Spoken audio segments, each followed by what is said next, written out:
你係邊個啊？我嚟自怡寶嘅彩旗，我係專做燈籠嘅，啲燈籠全部我整嘅。呢啲用機器整係咪？係用手整嘅。真係？哦，咁我要睇下啦。哦，有教人嘅添嘛？OK，我自己再睇下先嚇。阿小姐，隻魚都係你整㗎？係啊，隻魚我整嘅。啲中秋節啊，落開攞嚟做燈籠啊，放啲 LED 落去，好多細路哥好中意㗎，因為我有教整魚。哇，好特別下喎！好大條啊！呢個大嘅唔包袋，入出邊又揾唔到咗㗎咯。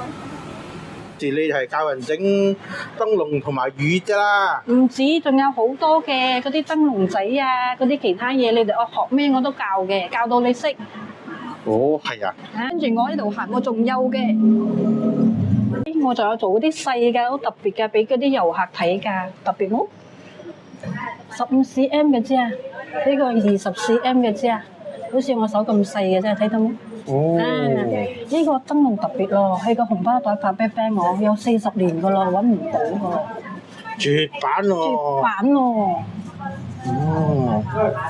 特別嘅嗰啲魚，有大大有細細，我俾你睇個仲特別㗎，你睇，為咗要吸引啲遊客可以帶翻國喎，我整咁細條俾你哋。哇！得意麼？魚仔啊！又可以吊樹，屋企吊，好似裝飾品咁樣。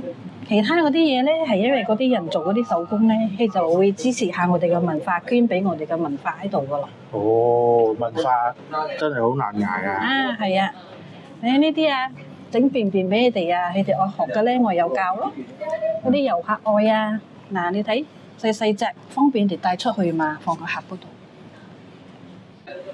依啲公仔又特別可愛啦。你又嚟呢度啊？我做㗎，你睇到冇我個名？我諗住你打廣告，呢啲又係你做㗎？係我手做嘅，縫出嚟嘅。我就係用呢啲布啊咁樣剪出嚟啊，縫出嚟嘅。攞手縫定係攞針車啊？手縫嘅嗱，我俾你睇我手縫嘅。真正用手縫咧，就係咁樣縫出嚟，用手縫嘅你自己睇啦。縫開出嚟反出嚟就係咁樣㗎啦，慢慢咁樣織，全部都係手工嘅。你冇用手嘅車係咪唔得？冇咁靚啊，實身啲啊，用手就比較靚啲。會㗎。喂，呢個馬騮精靚喎。舒緩胸啊。哦。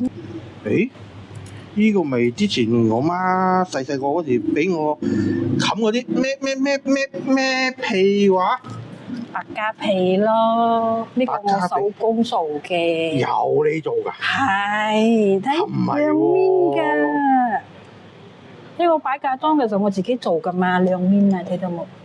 冇針車手都可以做嘅，你睇嗱咁樣嘅一嚿布，你就係剪紙仔，你剪開出嚟嗱啲紙仔剪開出嚟。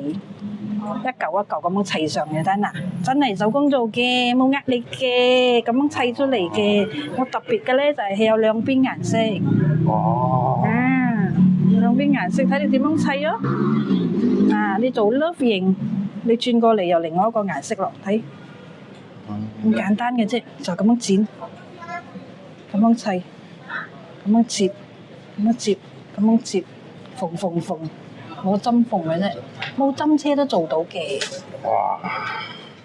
咦，有靚女喎，過去睇下先。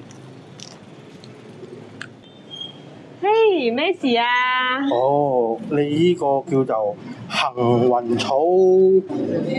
哦，係幸運草手作坊啊，可以睇下嘅。呢啲全部都係我自己手工做嘅作品嚟嘅。又手工做？係啊。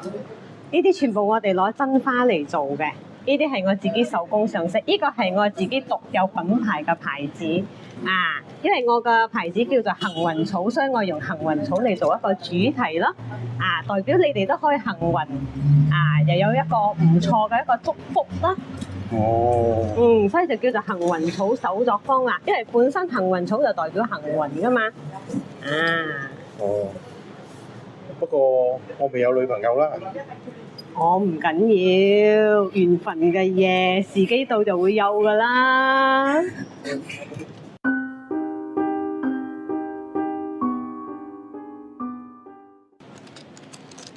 我買依個筷子，你等我嘅緣分啦。呢個唔係筷子嚟嘅，呢個係手工髮簪嚟噶。髮簪係啊，手工髮簪係中國幾千年有咗幾千年嘅傳統咗噶啦。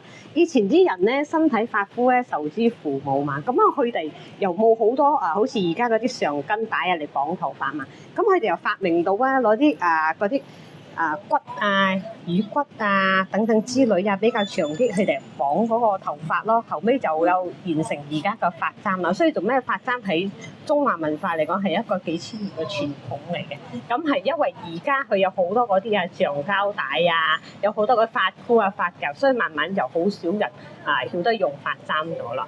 所以而家咧，我做翻個髮簪係有保留翻我哋呢個中華傳統出嚟，所以會有好多個變化咯。本身如果嗰啲人咧，佢唔曉得用髮簪咧，我哋亦都有髮夾嘅，有髮夾有髮梳因為點解咧？其實我哋頭髮咧，佢係簡簡單單喺一個髮梳就已經可以突出咗我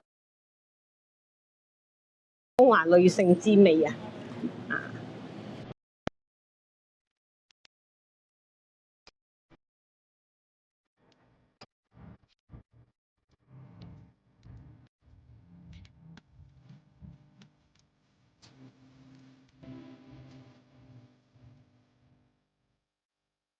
之前發覺我呢度好似好多檔口㗎喎，做咩剩翻你哋呢幾檔啫嘅？因為咧，之前上一手咧個策劃人咧，佢係用一個商業模式嚟做一個市集，所以咧當一下人流唔集中或者人流流失，帶動唔到一個商機或者生意，啲檔主就肯定會越嚟越少。